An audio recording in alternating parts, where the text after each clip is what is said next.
All right, welcome officially to Find Your Voice and Shape Your Story, a fireside chat with President Obama's speechwriter, Terry Zublat, and me, yours truly, Randy Braun. So thrilled to be with you all today, and I'd love to hear from you in the chat. Where is everybody joining us from? I am personally joining in Washington, D.C., and I see some familiar names and faces in our attendee panel. I also see some names and faces that I don't recognize. So if this is your first Something Major event, please allow me to give you the warmest and most heartfelt welcome. For those of you who don't know me, my name is Randi Braun. I'm the CEO of the women's leadership firm, Something Major, the author of this book, Something Major, the new playbook for women at work. That is all a very formal way of saying that I do a few core things. I am the coach who helps you achieve your goals and dreams so that as women, we can crush it at work without feeling so crushed in the process. I am the speaker who brings down the house at your meetings and conferences so that your people love your events instead of emailing through them.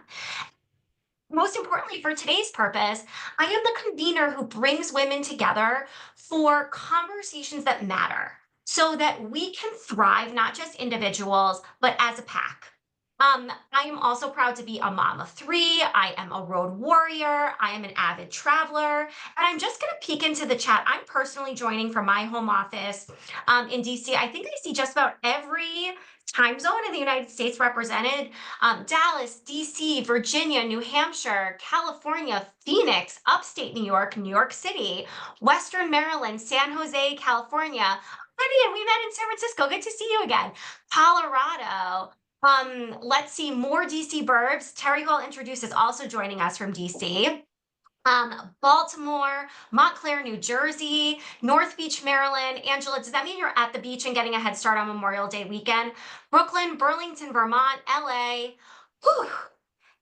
I feel like I just took a tour around the country and I'm here for it. So without any further ado, I want you to go ahead and introduce our speaker today, Terry Zublat.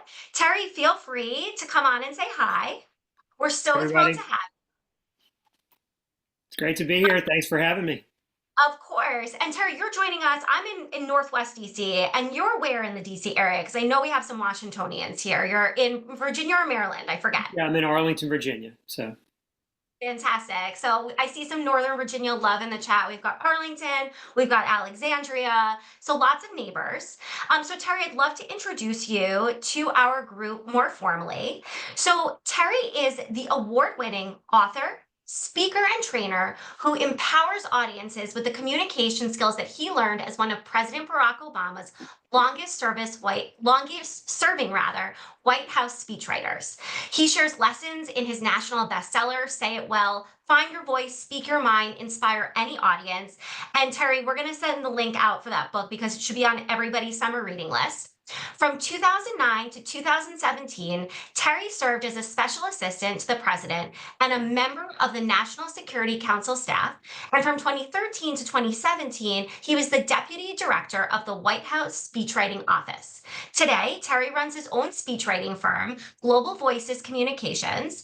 And Terry, if I recall from the last event, you work with institutions, you work with executives. So there's so many women on this call who I know could learn from you from their own work. And he also teaches speech writing at his alma mater, American University School of Public Affairs, and he lives in Arlington with his wife and two children. Terry, welcome to your first Something Major event. thanks so much. I appreciate the invitation. I'm excited for a great discussion. Same here. And I have to tell everybody because what I love about Something Major events, Terry, they are what we would call in my Jewish community, even though Something Major is not a Jewish organization, Hamish, which means that they're homey and they're informal.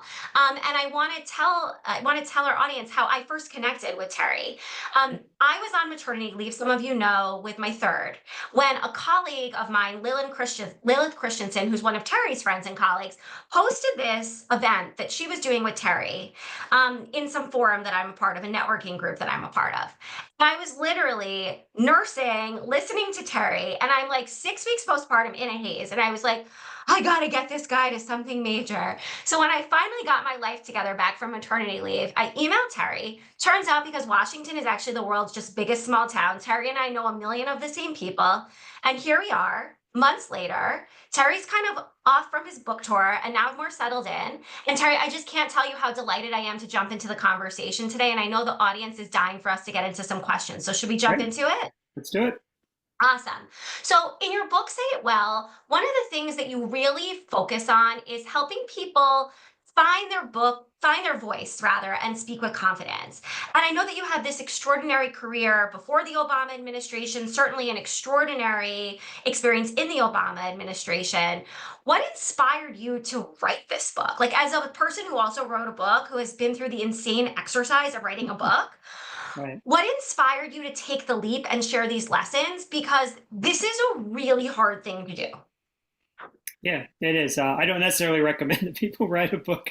I don't think my wife and family necessarily recommend it either. But I wrote it for several reasons. At its heart, at its core, it's a book about public speaking, how we can be better communicators and speakers. In our family, in our neighborhood, our communities, our companies, our causes, our countries. And I wrote it for several reasons. One was really I struggled with public speaking at times. I had spent more than 25 years behind the scenes, behind the screen, writing speeches for other people, helping them find their voice, articulate their vision, inspire their audiences. And then when I left the White House and started receiving some invitations to speak as well, sometimes it went well and sometimes it did not go well, and to the point where I stopped doing it. I was avoiding the thing that scared me, and I was given. After a few years of that, I was invited to give a major speech. Someone called me up and said, I hear you love giving speeches, and I don't know where they heard that. I certainly loved writing them.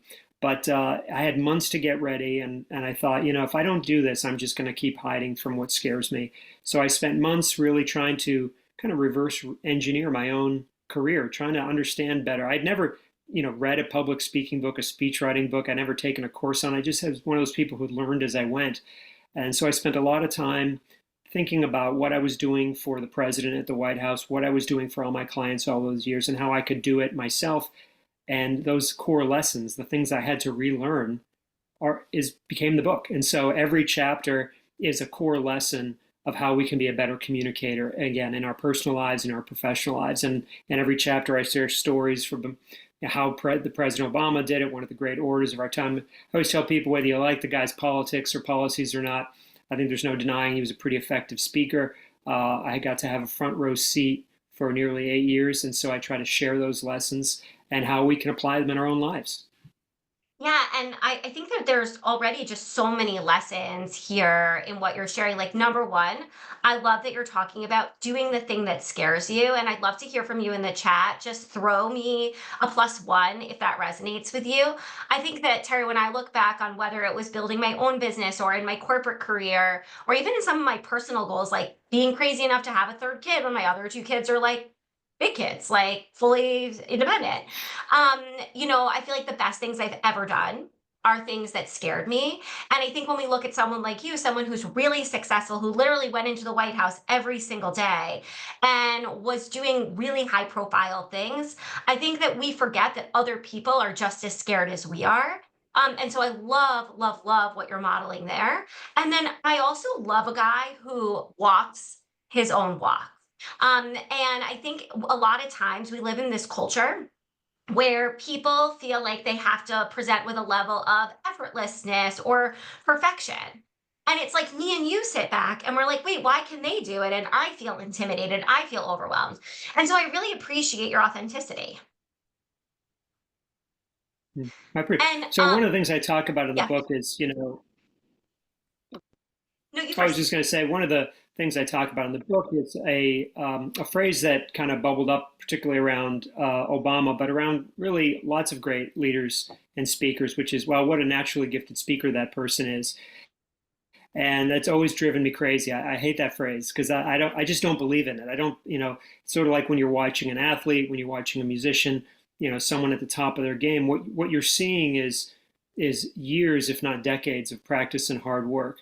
And one of the stories that I share in the book is a story that I had never heard before, that President Obama told me once, where he was giving a speech as a young man in his 20s in Chicago as a grassroots organizer, and he froze up and he lost his train of thought and he stuttered and stammered and started sweating and really kind of felt embarrassed in that moment. And I include that in, and because I want people to know that, if you want to become great, you have to work at it. And my next question to him was, well, how did you get better? And he walked me through all the different ways that he tried to become a better communicator in his 20s and 30s, so that by the time he was 42 years old and kind of gave that famous speech in 2004 at the convention and rocketed to national fame.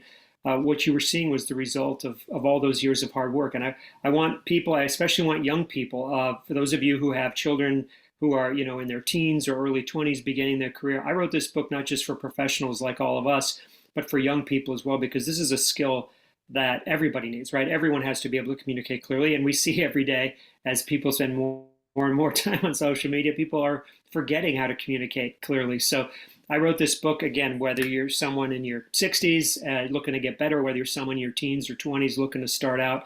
I've tried to make this a book for everybody at every different stage of their life.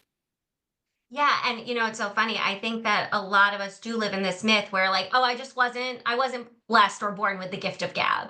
And I love that story that you share about President Obama because, we can all learn and we're all going to have moments where we miss it. Right.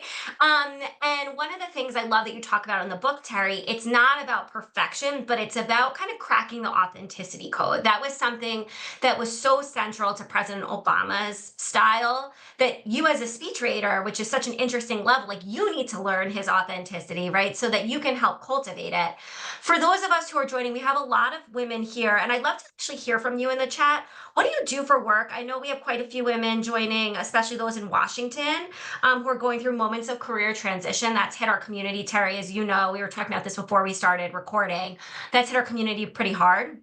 But would love to hear from you. What do you do for work? Because Terry, we have such a diversity of experiences here, and I'd love to hear, some of the tips that you share in the book. Is how do we start to figure out what our authentic voice is? So how do we kind of crack the code on what that authenticity is?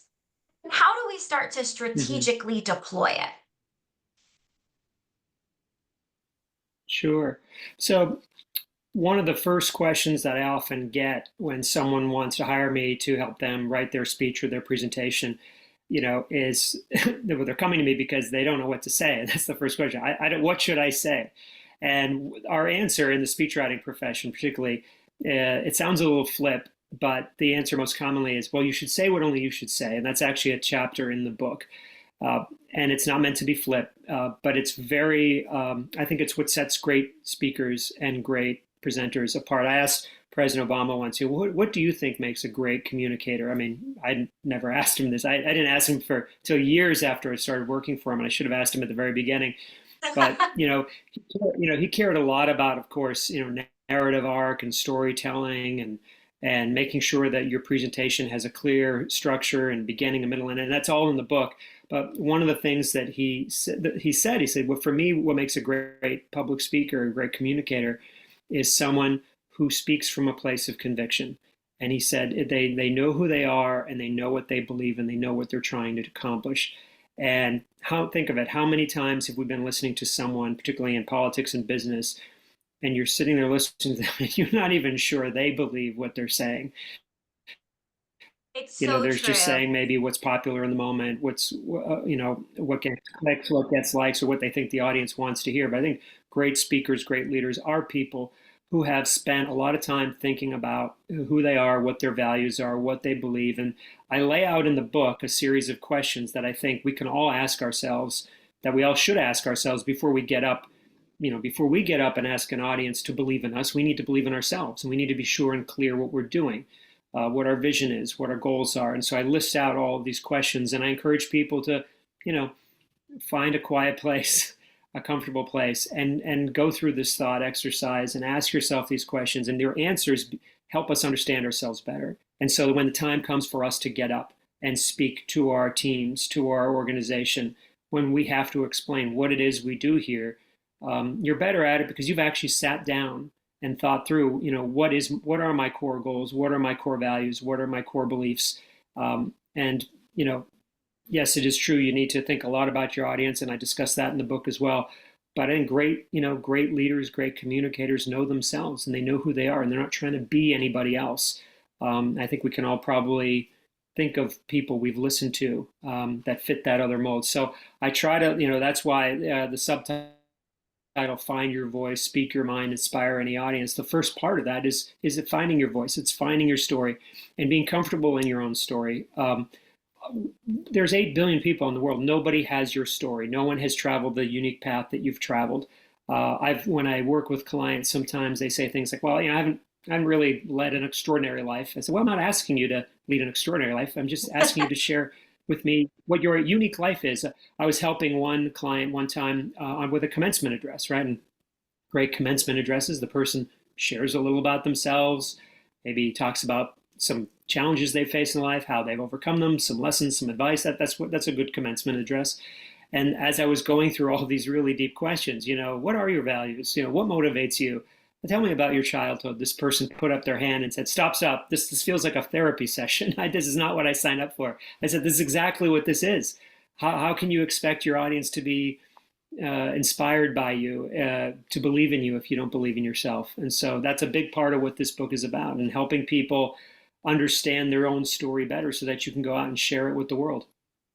I love that. I mean, that's a lot of what I do with my clients, right? Is help them think about, a lot of times people come to me, people come to you because they want to figure out what to say. And what you need to do is take it back with them and say, wait, who are you at your core? A lot of times people come to me and they're talking about what they want to do. They want Mhm. to do more of something, do less of something, do something new. And actually it's about, who do you want to be? Who is the best of you and how do you tap into that? And so Terry, for those of the women on the call who haven't read the book, I know you have a whole list of them in the book. What are maybe the 2 to 3 top questions that you want the women on this call to walk away with today to help start and spark that conversation? What are the top maybe 2 to 3? Yeah, I would say again, threw out some of them already too. What are my core values?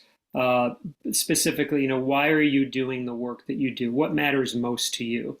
So that making sure that as an individual, and then asking the same of your organization. Obviously, they should be aligned. If they're not aligned, there's a mismatch. You might be in the wrong organization if they don't share your core values. What are you working toward? What's your goal in all this? What do you want your life, your organization to look like in 5, 10, 15, 20 years? If you don't have a clear vision of that, then you're kind of running around putting out fires every day and you're not necessarily staying focused on your North Star.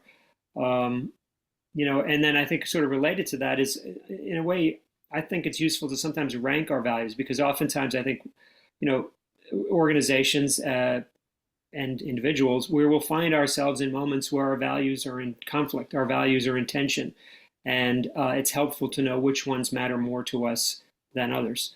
I think that's what makes great leaders of an organization. I think is what makes great speakers and communicators. I agree. And I think that understanding what your values are, and Terry, I always say to people, I'm like, this really takes work because usually as a society, we share like a set of values, right? More or less. And so it's like, and same in an organization, right? Typically in an organization, the organization shares values. You might work for an organization that has them, as some of the offices I've worked in, paid a lot of money to have them like muraled on the wall. But thinking about what values are true to you, I think of values as, Terry, have you ever seen those Russian stacking dolls? I don't know if you've ever Yeah, seen them, like the dolls that go inside. I think of values as like Russian stacking dolls. And for me, I like to think about what values of mine live inside other values. So for anyone, Terry, who knows me or who follows something major or who knows me personally outside, this will shock nobody. One of my number one core values in life is fun. One of my number one core values in life is fun. But inside fun lives things like adventure, connection, quality time. And so I would love to hear from you all in the chat. What is one of your core values? Like for me, fun is that. And Terry, it's something I think about a lot. And I've been also thinking about since I heard you speak for the first time in my postpartum 6 week like newborn phase of like just being like, oh, that was interesting, as I'm like listening and kind of sleeping at the same time, not because you're not a dynamic speaker, but because newborn life. one of the things I've been thinking about since I heard you speak for the first time is like, how can I really even turn up the volume on what my values are in just the way that I choose words? You did an amazing exercise when I heard you speak the first time about like just choosing words, about just saying what you want to say. And I'm curious, like, if you can just think off the top of your head, like some of those words that we overuse. I think one of them was like, you said the word utilize. Stop saying the word utilize and say the word use. Like, what are some other examples of like ways where we get just too jargony? Oh, sure. Yeah, I have a whole chapter in the book called "Talk Like a Human," and people always laugh when my presentations because like, well, how else are we supposed to talk? It's like, well, every day we're surrounded by people who are not talking like human beings. They're talking like robots. They're talking like, I mean, it's all the stuff that we hear so often across all sectors. That we need to, leverage innovation and harness our synergies to create positive outcomes that create impact and change. I mean, it could be about, when what you're saying could be about anything, it's about nothing. If a tech company can say it, and an organization devoted to alleviating hunger can say it, and the homeless organization is saying the same thing, then you're not back to that other lesson. You're not saying what only you can say. You're not being unique. You're not standing out. One of the things, so dispensing with jargon and buzzwords and cliches, that was something that if President Obama ever caught us using cliches or trying to be too cute with our language, he would cross it out. He didn't want to be conventional. And so when I teach my students at AU, when I work with my clients, and a big lesson in the book is, don't be conventional. You have to speak at a conference where there's, many speakers. You're on a panel with 3 or 4 other people. Don't just say what everybody else is saying. Some of your listeners have probably been there when you're on a panel and one by one, all the previous speakers, they say this, they tell the story you were going to tell, or they tell the historical anecdote you were going to tell, or they use the statistic that you were going to use. Well, what does that tell you? That tells you that if all these different people, despite all their different backgrounds, all gravitated to the same thing, then what you were planning to say was not that unique, was it? It couldn't have been if the other people found it. So to really think deeply about what you can say, and that's why it's so important to think about not just your audience, but about your own journey, your own self. We all know, think of the best presentations that you've ever heard. It's when the speaker gets personal, where they share personal stories about their own professional and personal journey. We just know as human beings, powerful human stories is how we learn better, how we remember better. It's how we break through all the clutter and all the noise. That's what all of us should be doing. There isn't, you should not be speaking in a generic voice. You shouldn't be telling generic stories. That's what I try to do in the book. That's what I think all of us can do. And getting rid of the jargon that actually doesn't, we think makes us sound smart, but really just annoys annoys most people. Um, Totally. you know, Totally. And Terry, since I heard you speak, I just want to give our listeners some examples of how I've actually been putting this into practice in my work life. I've kind of stopped using the word regarding in my emails. Like I noticed it was like very automatic for me to say, I'm following up regarding. That is not how I speak. Like, could you ever, Terry, imagine me picking up the phone and being like, "Hey, Terry, I'm following up regarding," right? right. And so I'm just trying to think about it's something I think I got right in the book. Like, I think the book reads like me, but it's a place I noticed after hearing you speak that my blind spot is that my emails were too formal. My emails felt too buttoned up. And so I've just, again, I know that like I'm reading through Terry, what all these people do. We have tech leaders. We have everything from a tech leader to a psychedelic guide. We have someone who does estate planning, insurance. We have federal employees, creative directors, such entrepreneurs, a law student. So such a mix of people. I understand my work running a women's leadership firm is different, but like even little things like I started signing off some of my emails XO. I wouldn't necessarily email Terry XO because we don't have that relationship. But when I feel that warmth, that casualness where it flies off my fingers, instead of deleting it, I'm sending it. And if you know me and you know my personality, that makes sense. Like if you get that, it sounds like me versus I'm following up regarding. I've also been like really rereading my social media posts, Terry, before I put them up and just be like, just do a jargon check, right? Because that's not how I speak. And so I'm looking here, Terry, at the list of values that some of the folks that we have here put in things like service and love, integrity, growth, well being, courage, making a difference, authenticity. I know, Terry, we can't go deep on their values, but I want to think about some of President Obama's values as kind of a case for this. I know that some of the things, or at least I understand that some of the things President Obama really valued was clarity, persuasion, empathy, being unconventional. As a speechwriter, especially your area of expertise was national security and foreign policy, it's very hard to put all of those things into a speech. And so, how did you work to help balance those different values? Balance those different priorities when different moments demand different things, and you honestly can't honor every single value 100% in 100% of the situations. That's a good question. I've never been asked that. I've actually never thought of it that way. I never felt that you mentioned, I thought you were going to ask me. So yeah, I would say empathy, clarity.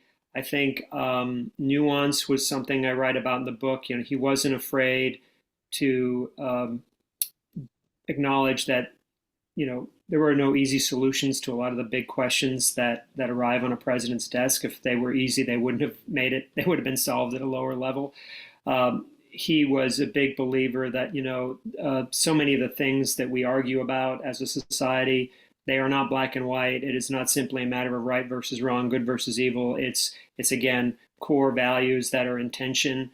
And I think a lot of us know this from our own lives and our own families. We have people we love and respect in our own families who see the world differently than we do. That doesn't make them a bad person. And so I felt that was those were all things that we tried to bring to every single speech that we worked on. So yeah, as a foreign policy speechwriter, I traveled with him to over 40 countries. And I love that work because it really allowed us to spend a lot of time getting ready for those trips to really try to understand the history, the culture, the demographics, the traditions of the country we were going to, so that he could speak to that. He didn't change, his values didn't change, his worldview didn't change, went from Monday to Friday. But as we dropped into 3 or 4 different countries over that week, we tailored his message. And he tried to, as best he could, do what all great speakers and communicators do, which is match what you believe and your values and your interests and goals with those of your audience. In the book, I've always thought of communication and public speaking as sort of 2 circles, like a Venn diagram. On one hand is you, right? It's you. It's your history, your values, your interests, your goals, your life experiences, your lived experiences, how you see the world. And then there's the audience and their goals and values. And so we would spend a lot of time, if we're going to India or Indonesia or Japan, really understanding the culture. We were looking for that overlap. Where does his worldview and his values overlap with theirs? That's where we would write the speech. That's where we would find the common ground. One of the things someone said to me once is, well, what if you don't have any common, what if there's no overlap? What if there's, and I don't see that. There's always something. I think as great leaders, great speakers, we should always be looking for those common areas. If someone, obviously I wrote for President Obama, so I tend to have a more liberal outlook on the world. But, if I got invited to a very conservative organization, politically, we probably see the world differently. But, we're all Americans. I'm a father, I'm a husband, I'm a neighbor. I do things with my community. There's so many different ways to, I'm from Massachusetts, so I love the Red Sox. I know everyone on this call loves the Red Sox. So I'm just saying, one of the things I talk about in the book is about I just how grew we up in can a do. big Yankees house, so this is Yeah, case in right. point, right? Right, exactly, right. Huge Yankees house. So, but I'm sure even still, there are things we can find in common. And so I think one of the things that I do in the book is try to encourage people to look for those ways and how we introduce ourselves and the identities that we lead with can go a long way to building connections with our audiences. Again, whether it's 5 people on our team, 5 people around Thanksgiving dinner, 50 people at work, 500 people at a community meeting. I think this is what great communicators do. You're always looking for those areas of shared interests, shared values, shared experiences. It's I hard. It love can that. be hard Yeah. sometimes, but it's there. And I obviously in the political realm, that's sort of, it's so often it's about dividing people and trying to pit people against each other. That's why people hate politics so much. But for the rest of us, in the course of our normal lives, our work lives, our family, professional lives, this is why this is one of the big reasons I wrote the book. I love that. I think that's the message that we need to hear more of in our society writ large. And I also think that what you're saying is so important in terms of how we think about how to stay true to ourselves in a situation where we're trying to influence an outcome, right? A negotiation, a job interview, a conversation, right? It's like understanding in that Venn diagram who's you, like where are you, where is your audience, and where is that common ground? That to me is always how you sell. And I use sell in liberal big quotes, right? Like that is how you sell your ideas, sell your influence. You know, Terry, we were talking about my career before I had something major, as we were talking about mutual people we know in common. And what I did for years before I had this career is I worked in sales. And people would be like, oh, you work in sales. And I was like, no, I really like work in communications, right? Because like my job, I felt like, was to translate their problem into a solution, to translate my solution into something that they saw. And it really taught me like a totally different vantage point that I'm coming at it, but it really taught me to understand like we either relate or there's no alignment here. Right. And you know, one of the things I just want to back up to something you talked about a moment ago about prep. You know, you talk a lot about like getting to know yourself, getting to know the audience, the prep. But one of the things that you talk about in the book that I love is also how to do this on the fly in high stakes situations. I think if I recall, there was a moment in like Athens where you were revising a speech in like gym shorts. Like as President Obama, am I making this up, was about to like go on stage and you were like suddenly making tons of edits and you were still in like your casual wear. So I don't mean to tell an embarrassing story about you, though I do believe you put it in print. But I'm just curious, like these are great skills to cultivate so that we can be agile. How do you advise us, like when there are moments where we need to pivot on the fly? How can we tap into these authenticity tools and these communication and clarity tools when we're pivoting? Sure. I mean, yeah, I mean, what President Obama liked to do something that I generally recommend people not do, which is, major edits minutes before a speech. I mean, he Nothing could do it wrong. because in his case, the speech would start when he was ready. If he wasn't ready and wanted to spend 10 minutes editing the speech, then everyone would just wait. And that's, I guess, one of the privileges of being president. Most of the rest of us don't Easy, have that. And easy. making major cuts and cutting and pasting moments before you speak is just sort of a recipe for disaster. So I highly recommend that no one ever do that. Um, But but I have a rule that I share in the book called the 50-25-25 rule, and I share it because I think when people find out that you have to give a presentation, whether it's a month from now, a week from now, or even just a few hours from now, we panic.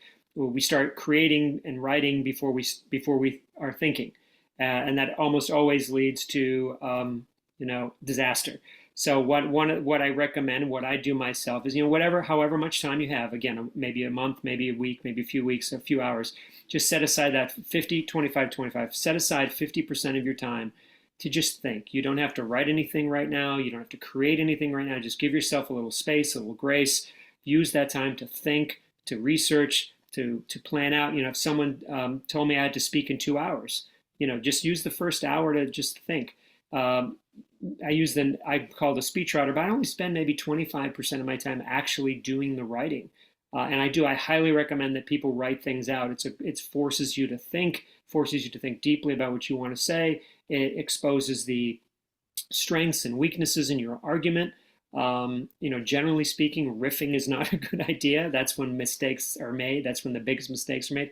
And then the final 25% is really just setting aside time to edit and practice. Like I said a minute ago, writing up until the last minute, moving things around. You haven't given yourself enough time to start internalizing it, practicing. I generally don't recommend that people try to memorize a script because, the moment you slip up, people panic, they freak out. But having a script, practicing it, familiarizing yourself, even if you don't plan to deliver it word for word. Maybe, I've written out things that at the end I then turn into just 10 bullets. But because I had written it out, I already have the transition sentences in my head. So I think that's a great rule, and it works again whether you have a month to get ready or just a few hours to get ready. I love that, and I think that that 50% is something I've seen that blow other people's minds before, and I can just see from the chat that people are that resonates with people. I think that for me, Terry, this has been something that has been transformational for me in my own writing. When I was writing the book, when I'm writing any of the other content, when I'm writing an article, when I'm even writing a newsletter for something major, the think time is so important, and I'm curious, I'd love to hear from people in the chat if you have any kind of like creativity or thinking rituals. Like for me, Terry, I have a lot of ritual around how I do that 50% of the time. I love to go for a walk without my earbuds, like with no music or anything every morning and just think. I love to do my thinking time and a little bit of jotting and journaling that helps me capture some of the notes of the thinking. I love to do it in the mornings before I've opened my inbox, before I've done other work. When I'm sitting down to write, that's when I like to listen to some music that really gets my creative juices flowing. Jen says pen and paper. Donna says walk or jog to brainstorm. I think, Terry, we live in a culture where we go back to back to back to back in Zoom meetings. And then people are like, oh, it's 6 p.m. I slotted my time to be creative. That No. is no, like, no, right? Yeah, I find it, people always ask, well, what's the solution for writer's block? Well, number one is just stop trying to write. Your brain, you're exhausted and you're stuck and you're going in circles, and clearly sitting staring at a computer is not working. So yeah, go for a run, go for a jog, take a shower, let the water hit your head. They call it the shower effect. Take a Yeah, nap, go to bed. Just it's not going to, you're not recognize you're not going to solve this problem today. Your brain will keep working it. I've had many instances where I go to bed with a problem unsolved and I wake up and the answer is just there. It's that your brain has totally. done the work for you. Go to the gym, go for a run. I was like a crazy person when I was working on the book because I'd be on the treadmill, the elliptical machine, and your brain's going, and the oxygen's finally reaching the parts of your brain Yeah. that it wasn't before. And all of a sudden you have more ideas than you know what to do with. So yeah, usually the answer to not being able to write or create is just to stop trying, go do something else, and give your brain a break. And I share a lot of I try to share some very honest stories in the book about struggles that we had as speechwriters at the White House, because people think, oh well, you're a White House speechwriter, you're at the top of your game, you must never get writer's block, you must never struggle or have bouts of anxiety or doubt, and every single one of us did at one time or another. And we didn't always talk about it, but we went through it, and so I try to share those stories. I want people to know that I love that's it. a normal thing and that's okay. I love that, and I see just in the chat there are so many things that people are saying. Take the dog for a walk. Right. I was just talking to a client of mine who's been to quite a few retreats, who may or may not be on the call today, and I was telling her a while back that for me, my creativity unlock is also long form time. So Terry, I don't use my phone for 25 hours on Shabbat, and when I tell you the most um like breakthrough ideas I've gotten that were in the book, that were in other things that I'm doing, they come at like 3 o'clock on Saturday when I've been off my phone for 24, almost Right. 24 hours. And I appreciate that we can't all just say, like, oh, I have a speech that I need to give at the end of the week. I better budget in 25 hours between Tuesday and Friday to get there. But I think that, like, what I want you all to take away is like, I see what you're putting in the chat. Take that seriously. Take that just as seriously as anything else on your to do list. Terry, I love the 50-20-20 50-25-25 rule. And I know since you shared it with me, I've been realizing that I was kind of doing a version of it, but it helped me practice it in a more structured way. I'd love to take some questions from our audience. So the first one came in from Vivian, and she said, it's challenging to balance the authenticity of my own voice while captivating an audience in her mostly male field, right? Because there's some gender dynamics here, who might not otherwise listen to a youngish woman at the leadership table. That's when I feel what she calls, Terry, the SAT hot words vocabulary, taking off to artificially bolster confidence and kind of convey, it sounds like, some level of being official and legitimate. How does Vivian or anyone else in the same boat keep authenticity while demonstrating professional competence when there's bias in the room? I mean, you wrote for the first Black president, so I'm very curious maybe about how you handled this when you were thinking about race with President Obama, or if you just want to talk to Vivian's question, I'll let you take Mhm. it in whatever direction you want to take it. Yeah, I've written for lots of people. Yeah, so a president who happened to be the first black president. I've written for women. I've written for LGBTQ leaders. I've written for activists, breast cancer survivors. I was raised Catholic. I've written for Jewish leaders, Muslim leaders, and if generally speaking, if you go into a situation, this is my, you can take this, you can agree with it, disagree with it. This has been my experience. If you go into a situation trying to please the people who are different from you or who you think are biased against you, you will never win, because now you're giving up the thing that makes you different and unique and that no one else in the world has: your authenticity, your unique story. People can see through it, they can smell it, they can sense it, they get that you're trying too hard to be somebody else or sound like somebody else because you think it will make you more credible to the bros in the room. If you're not a bro, then they know it, you know it, and you shouldn't even try to sound like it. You should be you. You should be who you are. I'm not trying to oversimplify here. I'm not trying to diminish the biases that are out there, but we're talking about what we can do in those moments. Um, Yes. their biases is their problem. Their biases and their stereotypes are up to them to deal with. But when we get up in front of a group of people at work, in our community, the only thing we can do is be ourselves and bring our stories and our life experience. And most people, I think, are open to that. And there are some people who are not. And That's I don't when it think it's becomes a our mismatch, like you and I talked don't about before. yeah, but I don't think it's our responsibility to try to change who we are, how we speak, how we present ourselves because of the folks who aren't open to our story or um, who we are. I Yeah. don't know if that probably, like, so again, it's like, I think Yeah. it puts the onus on that it. I think the question is, I get there are other people's biases and stereotypes. Um, they're going to always be there. It's Yeah. 2025. And too many people still have too many stereotypes about what leadership looks like and how leaders should talk. And Yeah. no amount of passing or shape shifting on our part is ever as it, all it does is diminish our own authenticity and the thing that does allow us to connect. And we do know from history, all the great political movements, all the great social movements, people are capable of evolving in terms of their Hmm. views and their attitudes. And it almost always comes from people getting up and being honest and authentic and sharing their human stories of their lived experiences. And so the moment we stop doing that because we think if we just act different or talk different or present ourselves differently, I'm gonna keep using this as an example. No, The, it's you the, got the bros, most. the bros People are picking will. up what you're putting down because Okay. Vivian just literally wrote in the chat. Thank you, Terry. You're right. This does feel like bonus therapy. Smiley Right. face. Their biases is not my problem. It's not my problem to fix, and it's not my problem to change the way I talk because of other people's problem. So And because if then I now could I'm just, taking on their problem, and I will we will never solve that. You will not, if someone is not open to you, that is a problem in their heart and their brain, not you.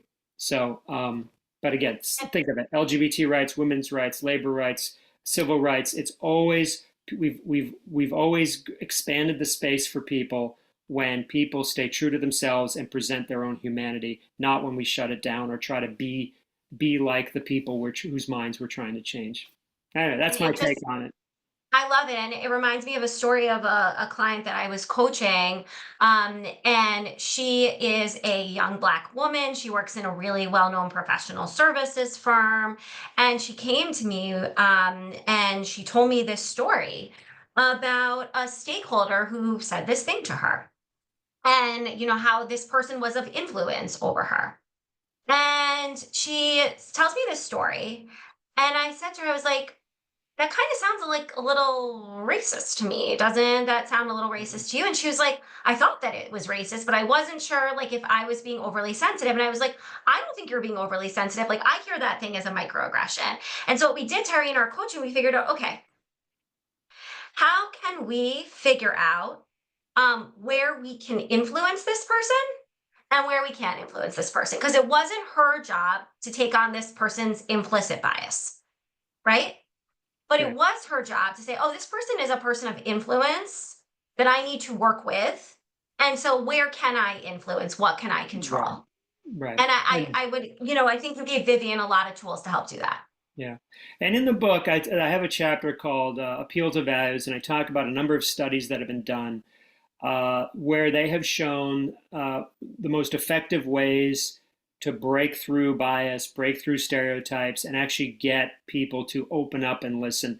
And I didn't include it in the book, but there's this wonderful technique called deep canvassing, and some of you may be familiar with it. We've all been, had folks on campaigns knock on our door, and they're there for 2 minutes, and they hand us a flyer and they walk away. It changes nobody's mind about anything. Deep canvassing is different. They walk up and they try to have like a 30-minute conversation with you on your doorstep. And most of the time they're asking questions of the homeowner about their lives and times where they have felt unheard or unseen or treated poorly, to open their minds to the idea that, well, maybe there's another group of people who feels that way now. So it's listening, it's talking to listen, listening to learn. There are ways to do it, but yeah, I just think listen, I know who I am. I know what I look like. I do not pretend to have had the experiences that probably a lot of your folks on the call have had, and I'm very clear about that in the book. But I have worked with people from lots of different backgrounds, and I have never heard an audience say, "Oh, I wish they hadn't been so personal," or "I wish they hadn't shared so much about their life," or "I wish they hadn't like led so much with their personal story." It's always the opposite. It's thank God, wow, that's a fascinating story. It's a fascinating experience. If anything, they want to hear more of that. So again, Love I think, that. but it's about tone. It's about not, we don't about not lecturing people. It's just about being vulnerable. I talk a lot about in the book about some great examples of folks who've led with their vulnerability and how it's been transformational, not just for them but for the audience. And so I hope that's one of the lessons that people Yeah. take away from the book. And I want to get to some of the some more questions, Terry, and I'm going to kind of like lightning round them with you, but I just want to underline something that you talk about in the book really quickly, which is I think especially as women, we've been taught to talk with a lot of data because there are situations where we have to Vivian's point, like prove our legitimacy, prove our competence.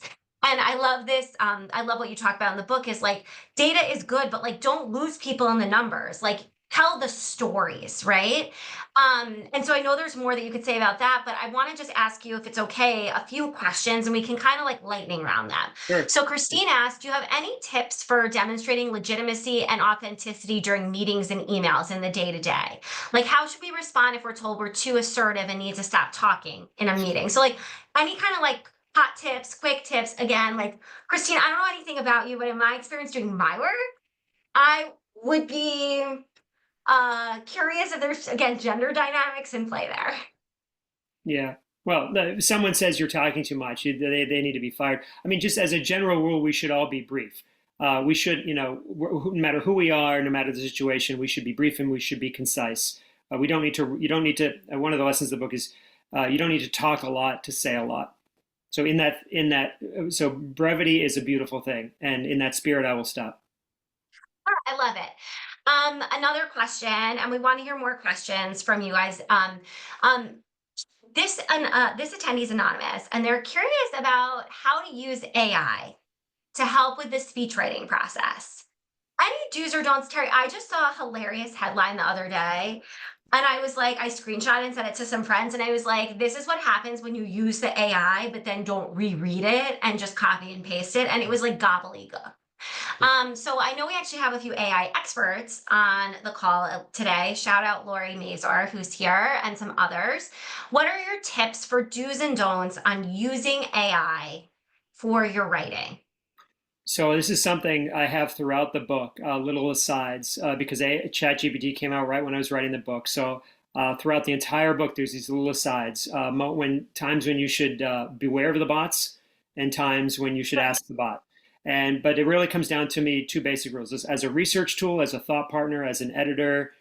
Find a quote, find research, find stats, brainstorm ideas. That's great. That's fine. Whatever. It's basically, instead of maybe bothering the person in the cubicle next to you, you're gonna bother chat. That's fine. I do that all the time. My big appeal to people in the book is that when it comes time to actually write words, please don't ever use a bot for that. When you are a presentation, a speech of any kind, eulogy, toast, these are profoundly human moments. You're human, your audience are humans. They want a human connection, especially as AI takes over more parts of our lives. We're going to be really cherishing, I think, more and more of these human moments. They don't want to hear you get up and read something written by a machine. They want your voice, your heart, your story, your voice. And so, so as a research partner, great. When it comes time to write, please don't ever use a bot. It's funny. Sometimes I find that I'm writing and I know what I want to say, and I've put 3 or 4 sentences that make a paragraph, and the paragraph reads to me as gobbledygook. And Right, I'm like, this is so convoluted. And I will copy and paste the paragraph into ChatGPT and say, make this clearer. right. And Terry, 9 out of 10 times, I actually hate what ChatGPT gives back to me. But I'm like, But it gets you oh, going. Right. Right. exactly, right? It's a And great that's thought like, partner. I use it as like a bad editor. And I Right. would say literally 9 out of 10 times, I'm like, I hate that. That is not my voice at all. Um, and that's just like, I find it as a tool to get unstuck. And someone just, very cheekily put in some AI highlights from your book. So people are already putting this into practice. Okay, Uh, we have a few more minutes, maybe 1 or 2 more questions. This one's from Larissa. I think it's fascinating because President Obama was like the king of the long pause. And she said she wonders about the use of silence in speeches. How do you architect that? Is it something you build, or is that just like the speaker's style? right. There's actually a really funny video. I think one of the late night, maybe Stephen Colbert or somebody did it, where it's 5 minutes of Obama pauses from one speech. I mean, it's hysterical. I have Um, to find that. so yeah, I teach this to my students. Power of the pause. It's that dramatic pause where it really forces your audience to think about what you said. Maybe you're saying something. It's a chance to sink in. It's a chance to build suspense, pull them in. There's lots of different reasons I talk about in the book, all the different ways you can use a pause. For President Obama, we didn't write in pause, pause, pause. He just kind of knew it, and we'd work with the audience. But I do it. When I work with my clients, sometimes, particularly folks who aren't out there speaking all the time, I absolutely put in a pause, and I sometimes do it for myself as a reminder. Particularly if you think it's a line that might get the audience applauding or cheering. Most people tend to run over their applause lines, or you got to give people time to process what you just did. And if one person claps, then maybe 5 people will clap. And if 5 people clap, all of a sudden the whole audience is clapping.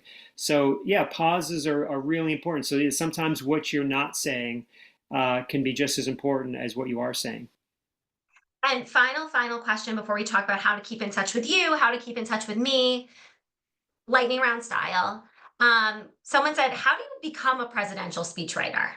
How do you make the connections to get in the door? So I know that was a really mean question to say, give me a short answer, but Yeah. any like 1 or 2 tips maybe for someone who is leaving this call saying, wait, I want that job. What should they do, Terry? Besides obviously take your class in American. Right, there you go. And read Say It Well. There you go. Yeah, there you go. The, this seems like a very silly answer, but it's what I tell my students is go find yourself a group, an organization, a place where people are giving speeches. I have had students and other people like, well, I love this particular group and I want to be a speechwriter, so I'll work there. It's like, well, that leadership team, they're not really out there giving speeches, so that's not going to be a good place for you.